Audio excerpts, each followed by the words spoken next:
welcome back to my channel. Guys, my friends, my Watchaholics. First, before we start off this video, I just want to say hello and thank you to all of my new friends that have joined my community thanks to this wonderful show that we're going to talk about today. So thank you, welcome. I'm so happy that you have decided to join my Watchaholic community. Really means the world to me that other people are as interested in these TV shows as I am. It's so much fun talking to you in the comments. I just want to say thank you. I love you. I appreciate you. And because of that, so many of you have said, Melody, can you please do a full-on review of Queen Charlotte of Bridgerton Story? And I am here to tell you that I will be delivering. I am. This might be a long video. I don't know. We shall see. But let's just get into it. So first thing I want to cover is my overall thoughts of this season. What I thought. And, you know, in my other reactions, you know, at the end, I kind of talk about it. I talk about it a little bit, but at the end of the day, now a lot of people kind of wait at the end. They kind of just want to watch my reaction and then they move on. So this is just going to be a full-on review. But my thoughts on this season were, I loved it. Beautiful, beautiful. I thought this show was brilliant. The reason why this season was so good was because Shonda could just literally write a show from scratch. And I said, oh my God, that is so true. Like she didn't have something else to have to follow. You know, when Shonda created these other two shows, she had to follow pretty much a book. She wasn't necessarily at the helm. She wasn't actually creating these stories. Like the story was already created by, what's the author of the Bridgerton series? That lady, I forget her name. Julie? I forget her name. Anyway, she had to follow that. You know, we have a story that's already created, but this is something that is completely from scratch. She could literally say whatever she wanted to create this love story between Queen Charlotte and King George. And boy, did she deliver! Guys, my friends, oh my gosh, she delivered the writing this season. I mean, the writing on Bridgerton in general has always been really, really great. I'm like, Bridgerton season 1, season 2, brilliant writing. I'm not going to deny that. There's been brilliant. Oh, man. You are the bane of my existence. Thinking about season 2. Season 2 is my favorite, but we'll get into it. But, you know, season 2's writing was just so spectacular.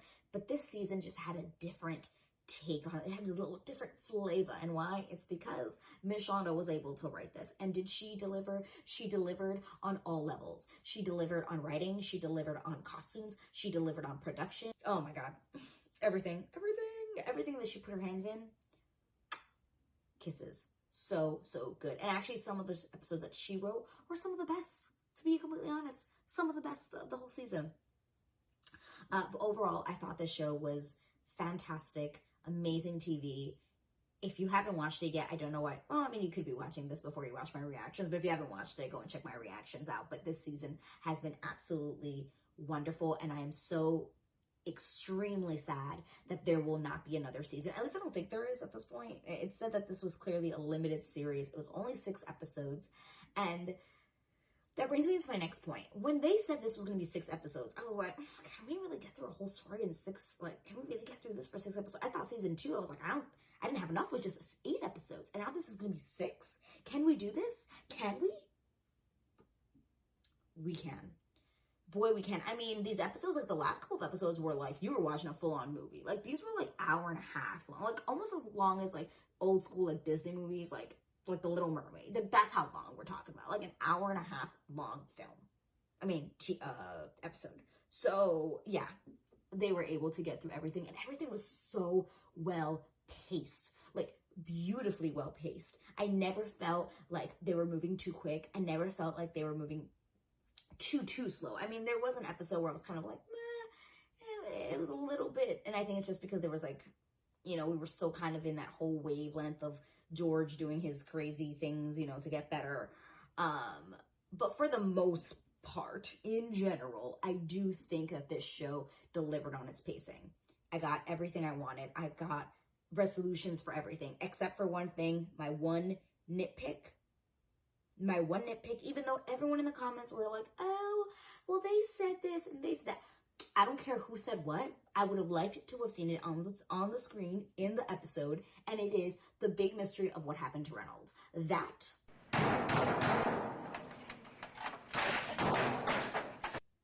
to me is my number one negative note, I will say, is that I wanted to know what happened to Reynolds. Reynolds and Brimsley were such important characters in this whole season, and I was extremely upset that it's like, yeah, we know where Brimsley is. Where's Reynolds? I don't care if they don't talk anymore. Or he died, or he didn't die, or where he is.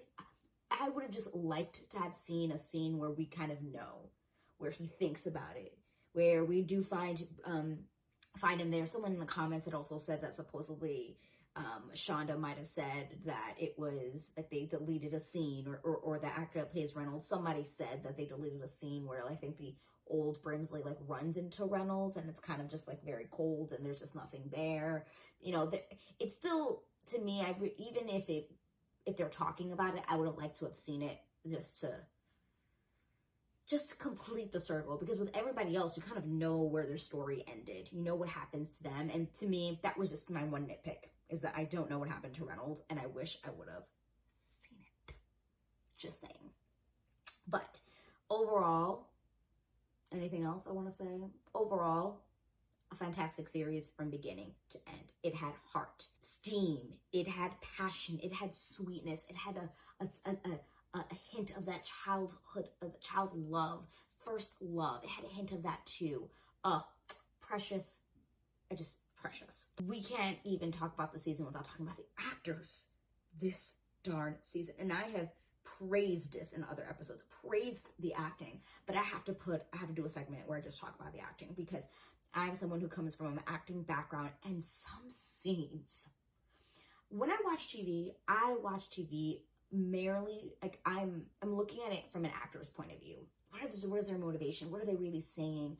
You know, so much of that is literally embedded in me, that when I watch scenes, when I watch movies, I'm really looking at it from an actor's point. Like, how are they making me feel? How are they making me feel that way? What did they do to get there? I'm literally thinking all these things as an actor.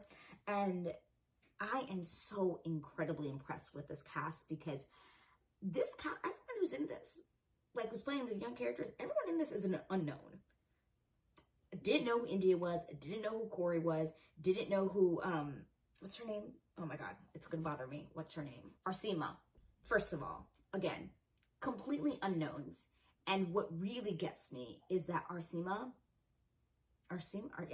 and Corey have literally never been in anything before. They both have done one little thing, maybe a little bit, one little credit, and they absolutely murdered these roles. Talented, brilliant, incredible, amazing, show-stopping. They said, oh, you want to give me a shot? I will show you what I got. Because what Corey had to do as an actor in this show, as someone who doesn't really have that experience, I mean, not only are you playing a very important character, you're playing King George, number one. You're playing King George, the king who goes mad. And you're also playing a King George. Obviously, this isn't realistic. You're playing a King George that is in love with Queen Charlotte, you know? And he has to be able to portray his love for her. He has to portray a side of him that is angry, a side of him that is loving, a side of him that is kind, a side of him that is annoyed. You see so many parts of George in this show, and it is thanks to Corey's, you know, acting. You know, it's because of what he's able to bring to this character that really brings it to life. The way he looks at Charlotte, and that is also very important in a, you know, romantic piece like this, you know, the way a guy looks at a woman is so important, and he does it so well. And I just want to tip my hat off to him, and I hope he gets more work, because he truly deserves it after the work that he has done on this show. Yes! Yeah! It has been remarkable. From the first scene he did, the first episode, I knew, okay, that we've got a good actor on our hands to play this part. We have a good, fantastic actor. India, my thing with India, at first I was kind of like, so how does or young Queen Charlotte, the way she was playing it, how does she turn into the Queen Charlotte that we know present in the Bridgerton verse, right? How does she turn into it? Because they seemed like very different characters. I didn't see that. And then as the show progressed, as we got to the end, I was like, oh, she has risen. Oh, she is here. Then I started to really see the parallels of how Charlotte became the Queen Charlotte that we knew, how she rose to the occasion and how she actually gets to become the Queen Charlotte that we see. And also the casting, my God, chef's kiss, she looks just like Golda. It's astonishing. Impeccable. Astonishing. Then we have Arsema, who, again, another person. You've never acted? You've never done anything? She's got like a PhD. She's like a science person, like literally went to school for science. It shocked me. Sometimes it really shocks me when I think of the trajectory of many actors, because as an actor, it is incredibly hard to get work. Very, very hard. I have a friend who's in the industry who's been auditioning for years, and he's still not made it big. I think he's been in the industry now for at least 10 years. And he counts on the auditions he's been to, and he still hasn't just hit that one role that's gonna, give him something. And he's been working so hard. And then you have people who it's like, literally have done one thing. They go to one audition and boom, they've got the role that just catapults their career. Corey and Arsema are perfect examples of that. Like the luck. When you show up, all those, I could talk so many things about the acting industry, but that is for a whole other video. But yeah, she also, oh my God, I could perfectly see how this woman becomes the Lady Danbury that we know in the current Bridgerton timeline. It's funny, I feel like I'm talking about Marvel, because I'm talking about timelines and verses and multiverses and stuff like that. But in the present timeline of Bridgerton, she is literally, I can see it perfectly how this woman becomes this woman. It is chef's kiss. Chef's freaking kiss. And then I also want to talk about Brimsley and Reynolds. Both of them also fantastic additions to the show. Fantastic. They both were just, first of all, yay for gay love stories on TV. Yes, and for a time where that was not allowed. It was emotional for me. It was very, very emotional for me. But both actors just killed it. The acting. This is one thing that Bridgerton always does right. The casting is always right. They always know how to cast people with chemistry. They know how to cast the right people for the job, who are not phoning it in, who are so passionate about the show and the stories and what they are bringing to life. They are so good at the costume setting. They're so good at the directors. The writing is always up to par. Like Bridgerton just knows. Like, I don't know who's in the room all the time, but I must be Shonda, because she is the glue. She is what keeps everything together. And I just love it. So one thing that I really, really enjoyed about this season was the fact that there isn't just one love story. There's literally 3 love stories going at the same time. And obviously it's King George and Queen Charlotte, Agatha and her loss of herself when she was married to that old man, Mr. Lord Danbury, who, oh my God, I can't believe she was married off at 3. What? And then obviously her finding love again in Lord Ledger, Violet's dad, which, by the way, still shook it to the core that is where that story, I did not see that going. Did not see that coming whatsoever. The fact that was like her great love, the fact that she decides that she's gonna love herself at the end of it and doesn't want to get married, those are all beautiful love stories. And then also Brimsley and Reynolds, another love story that we didn't expect to see. And even though we don't know how it ends, it is still a love story. You have these 2 characters that are serving their king and their queen, but within moments with them just together, it was some of the most beautiful scenes. Like there was this one towards the end of the season, I think it was episodes 5 and 6, I think it was all on episode 6, I think. But one of my favorite scenes was when they were dancing kind of in the back to I Will Always Love You, and then it fades out into Brimsley dancing by himself. Like, that scene brought me to tears because you could just see that they were having that moment for themselves, a love that is not allowed. And it was just so beautiful to see, so freaking beautiful. And I just, those love stories, I didn't expect to get 3 different ones. You know, you're thinking like, oh, this is just about Queen Charlotte and King George, but it's about so many other people around them going through their own love story themselves. And I mean, the love story between King George and Charlotte is absolutely, it's heartbreaking. We all cried. We all cried. It was heartbreaking, but also so sweet and loving at the same time. It was sweet, loving, and tragic. Like, how could those 3 things be happening at once? I don't know. I really don't. But it was fantastic. I wanted to talk about the relationship between Brimsley and the Queen, how that was really expanded on with this prequel, basically.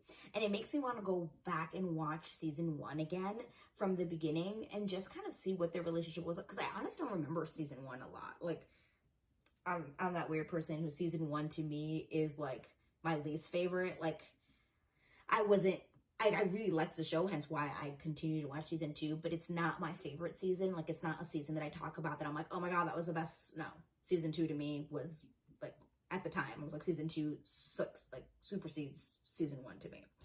But, you know, you kind of see a little bit of how Brimsley is not her henchman, but, you know, her sidekick, the guy who's like helping her find out who Lady Whistledown is, and, you know, she talks to. But this prequel, this, like, really seeing how much he was there for the Queen and served Charlotte from the very beginning. Yeah, he serves the king, but he's always by the queen's side. And he says it from the beginning, like, I will never leave your side. It is my sworn duty to be by your side at all times.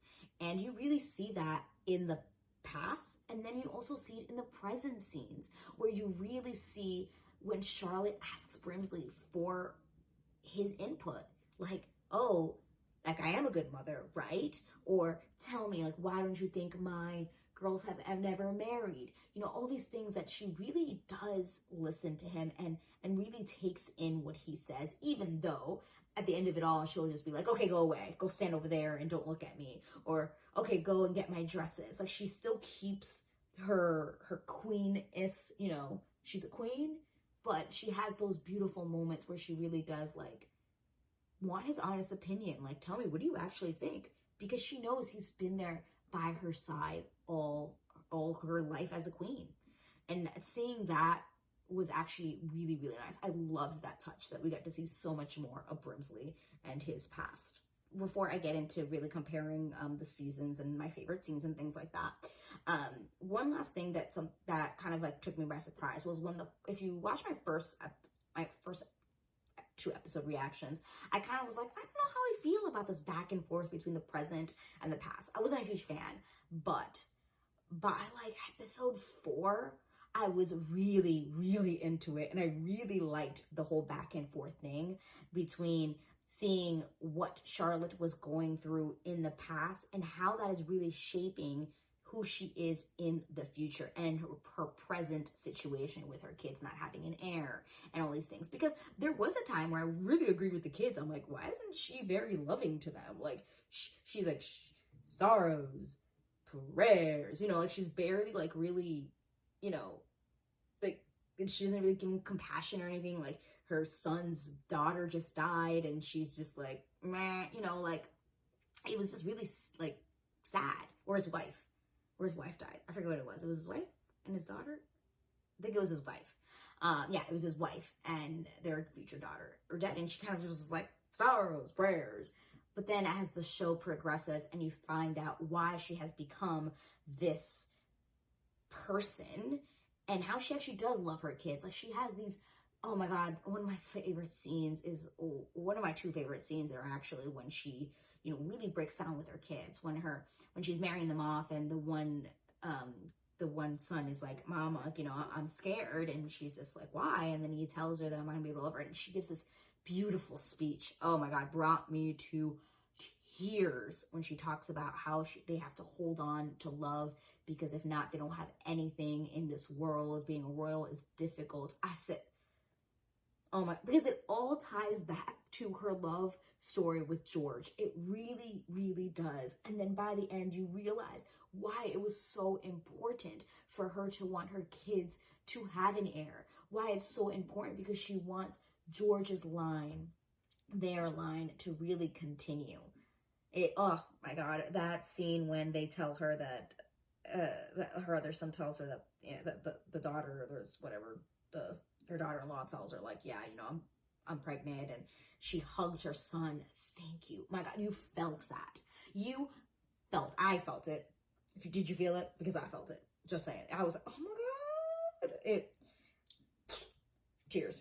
It was absolutely, absolutely beautiful. Okay, so now I want to talk about some of my favorite scenes of this season. Just touch upon them, just so we can see if we agree. So comment down below. Let me know what your favorite scenes of the season were. Like your number one. Like think about what would be your number one favorite scene out of all of them, if you could pick one. Because I know there was a lot of really good scenes. But one of my favorite, starting off, obviously the introduction of George and Charlotte. I think that was so well done. It was perfect. You got to see that initial right away connection, that they both actually really like each other right away.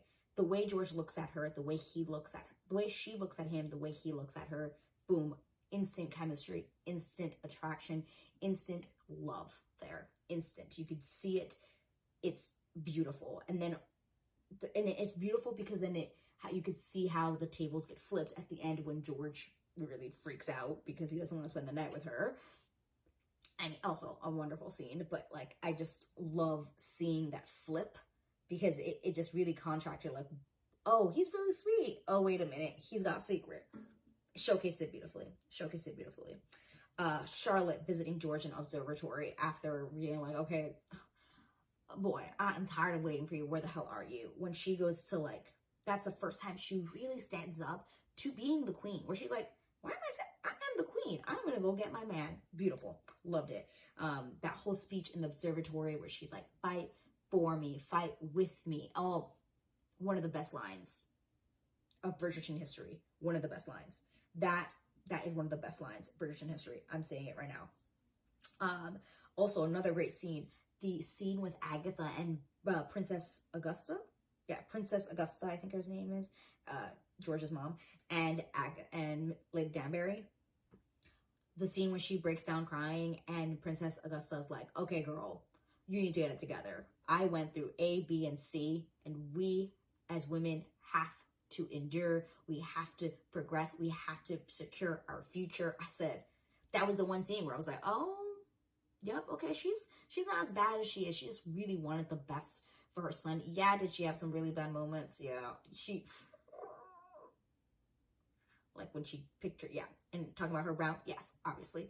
But at the end of that, I loved that scene because it really showed how tough she was, what kind of mother she was, and I loved that. It was a great scene. Obviously, we gotta talk about the declaration of love in episode 6. The beginning of that episode was fan-freaking-tastic.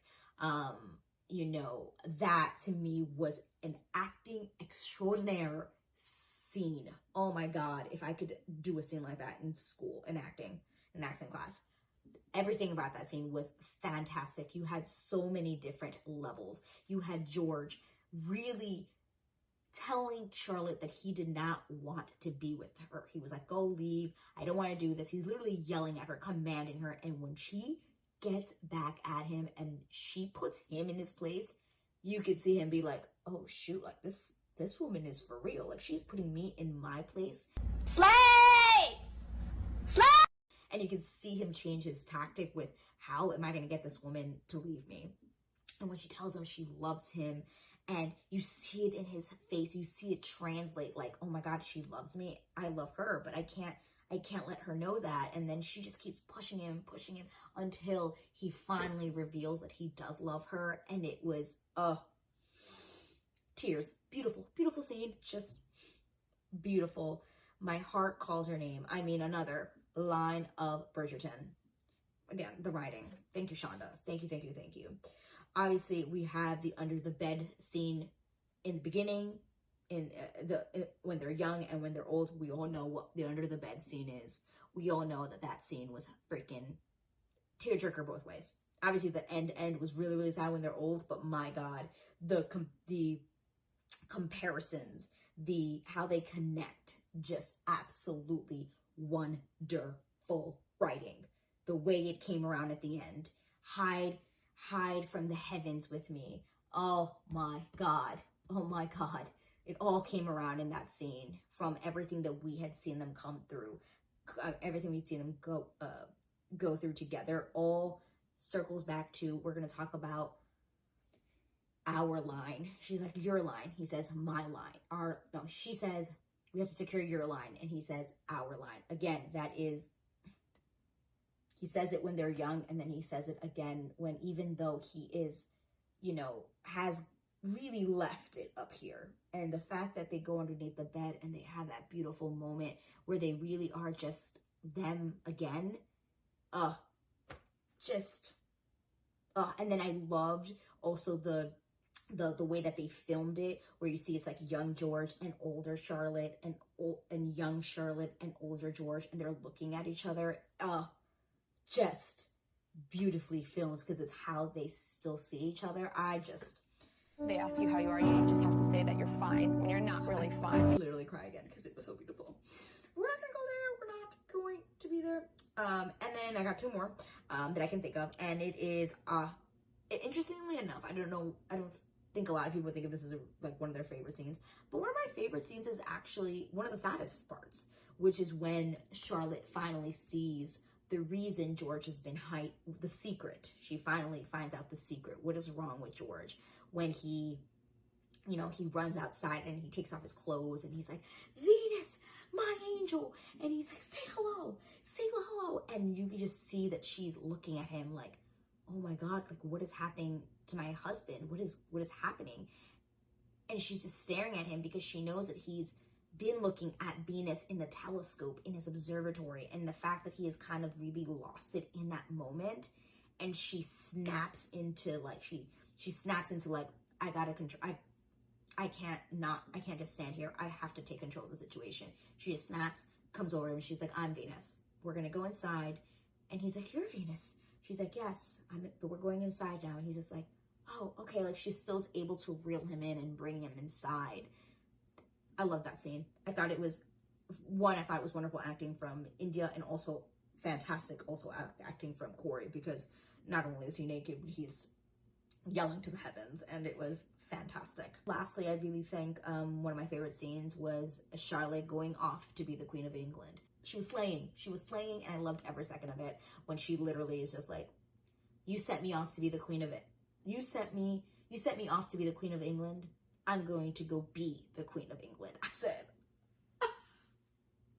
oh, and then she just stomps her way over there, tells this doctor to get the hell out of here, gets George. She's just like, let go of the king. She brings George back in. She fires the doctor. She tells everyone she's moving to Q. One of the bad bitches moment. Bad bitch. And I loved every second of it. Oh, great scene. Oh, that made that episode for me. It literally made the episode. Okay, so this is going to be a fun part of the episode. I hope you're still here. If you're still here, please, and you're enjoying this video, please click that subscribe button if you haven't. That would be really helpful, because you clearly like listening to me talk about this show. So if you want to continue to listen to me talk about shows and reacting to TV, it would be really nice if you subscribed and press that like button as well. But anyway, okay, so I want to talk about the comparisons of this this spin-off series to the rest of Bridgerton, because a lot of people have a lot of opinions. A lot of people are saying that this is the best of all three, even though it's kind of weird because this isn't a season 3, it's its own thing, but it's still part of the Bridgerton universe, and people think that this is the best. Now, my opinion. Do I think that this is the best Bridgerton? I'm gonna say it's still to me, oh my God, it's so difficult. I change my mind every day. Some days I'm like, no, Bridgerton season 2 is still my favorite. Or is this one? I will say that this one is the best. But I'm not dismissing that I still think Kate and Anthony are my favorite couple. Kate and Anthony are still my favorite couple, but King George and Queen Charlotte are like right here. It's not even like here. No, they're like here and here, or even almost tied to me, because their love stories are very different. But Kate and Anthony's, to me, their love story is still my favorite, because I am a enemies to lovers trope person. Like, to me, that is the best trope, when you have two people who hate each other end up falling in love, or that to me is my favorite thing ever. Like, legit my favorite thing ever. So yeah, I think that overall, I think as a season, this show beats the other two overall as a season, because we got so much in 6 episodes. We got to tell a love story that was beautiful and tragic at the same time. You had amazing scenes, you had amazing acting, you had, not that we don't have that in any of the other shows, but sometimes in Bridgerton, you know, you're following these storylines that you don't really care about. The Featheringtons, could care less about them, but they focus so much on them because there's so many more other side characters that I don't really care about. And I think in this show, I cared about every single person. Every single person I was invested, I cared about them. So to me, that's why it kind of beats it. And then the way the love story was written, precious. Now, do I think that Queen Charlotte and King George are better than Kate and Anthony? No. To me, Kate and Anthony are still the top, but George and Charlotte are right underneath. Some days they might even be tied. But something about Kate and Anthony, whenever I watch season 2, because I watch it so many times just for fun, or whenever I think about it, I'm just like, I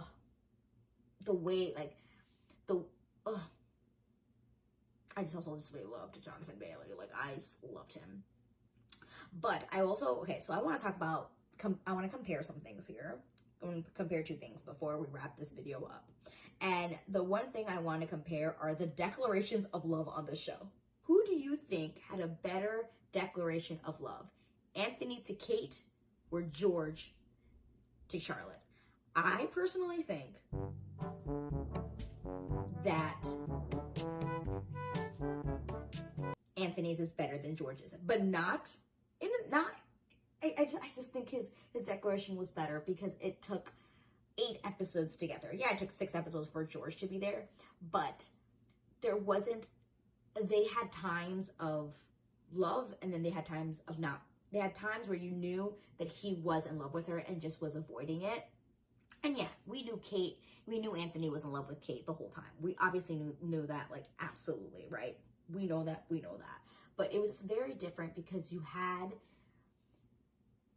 Anthony just continue to do bad mistakes in order to avoid his love for her, when George never really made mistakes in that kind of way. Like, yeah, he was trying to protect her by being like, no, you don't want to be with me, like, because I have mental health issues. Like, you shouldn't be with me because I have mental health issues. But with Anthony, like, the way he approached it, it was just, getting there was so beautiful, because you had that dance scene right before where they danced together, and he just, my favorite scene that I always talk about, I always put it in my videos, when they dance to Wrecking Ball, is one of my favorite Bridgerton moments ever. And you also had the other moments with the dancing on my own with them, it was like the way he looked at her, it was just like, it was different. So the declaration of love at the end, I felt like we knew it was coming, but with George, it was kind of like, I don't know, it's so hard to explain. I still feel like with George, it was like we knew he loved her, but they had already had happy moments before. There was no angst before. Like, they had that one episode 3, episode 3, where they had the angst. That was like the angsty episode. But then after that, they would have moments of, like, being together. But we didn't have that with Anthony and Kate, which is why I think the declaration of love was much more like, oh, yes, he finally said it. He finally says it. He goes, I love you. And I think also the speech is really great. I did really like George's speech though. Oof. It's hard. It's hard. This is hard. The George declaration, the lines were really, really good, but something about I love you. I love you from the moment I saw you in that park. I love you. I loved you from the moment I saw you in that park, from the moment we first danced. Like the way he says it, I'm just like, oh, very, very similar, very similar, very similar. Oh, man. I'm like talking to myself now. I'm like, really, I don't really know if I'm even agreeing with myself right now. Do I really? Oh, God, they're both really good. And I don't talk about Daphne and Simon because, again, I haven't seen that season in a really long time, and it's not my favorite. So I'm just going to continue going on. But lastly, I want to compare the love scenes of this season, because each season, and I talked about this briefly in my second episode reaction, about how each season has showcased the first time that the couples have sex very differently. Season 1 was all about, Daphne really learning what the act of sex is and learning to love herself and learning to be with this man, and how that was a really big important part of their story, if you remember, because remember it was the whole thing about why he was putting it in a napkin, and then she finds out that it's because he didn't want to have kids and things like that. That was a really big focal point. Like the sexual part was a very big focal point of season 1. Season 2 was the opposite. They didn't even have sex until the penultimate episode 7. And for that, it was much more of like a release of, oh my God, I've been wanting to do this for 7 freaking episodes. Oh my God, I've been wanting to do this for months, and I'm finally doing it, and it's the best thing ever. Oh my God. And then the next morning, it's kind of like, oh my God, she's running away. Very, very different. And then you have this season, or this series, where it was also, again, very different from the other two scenes, because it was genuinely like two people coming together. This is the first time that she is, married, and she's married to the king. It's the first time that they both are just like, we're gonna do this tonight. Like, we're gonna get together and we're gonna do it. And it just seemed so like sweet. Even the way it was filmed, it just seemed like a very, very sweet moment for like your first time. It was a very beautiful, like, oh, we clearly love each other. We're not saying it, but we clearly have a lot of love for each other. It's very, very clear. So I think my favorites, I will say, which is a weird thing to say, but I think my favorite way of all three of my favorite like kind of scene, I think my favorite was the Queen Charlotte one over all the other ones. Yeah, no one likes to watch sex scenes, but I do think that the way this episode really this episode portrayed the scene was my favorite. But yeah, so anyway, that I think brings the end of this whole talk of Queen Charlotte, A Bridgerton Story, how I loved it, how I compared it to the other ones. I'm not even gonna ask you what you thought, because so many people have already said that Queen Charlotte to them is the best of all the series. I haven't seen even one person be like, Bridgerton season 1. Maybe I've seen some comments of people being like, oh, season 2 was still my favorite. But mostly everyone, as a consensus, has said that Queen Charlotte, A Bridgerton Story, has been their favorite out of all of them. So the next question I have for you is, when do you think Bridgerton season 3 is coming out? That is my main question, because now that I've had my fix, when are we going to get our next fix? And honestly, I'm a little bit worried, because I have a feeling that this Bridgerton season 3 was supposed to come out when Queen Charlotte did, or it was supposed to come out earlier. I don't know, because I heard story. I mean, I read the rumors that Shonda wasn't liking it, got a little bit too dark, and they had to reshoot things. I haven't even heard anywhere. I mean, I haven't been catching up lately, especially because I'm not on TikTok anymore. When I was on TikTok, I used to get all the stuff, but now I'm kind of like, I don't really know. Like, what's going on? Did they finish filming? Are they in post-production? Do we have even a thought of it? I don't know. I'll probably look it up after I finish talking here. But anyway, my friends, my Watchaholics. Again, I appreciate you so much. Thank you so much for if you're still here, about 35, 40 minutes in, depending on how much I edit this video.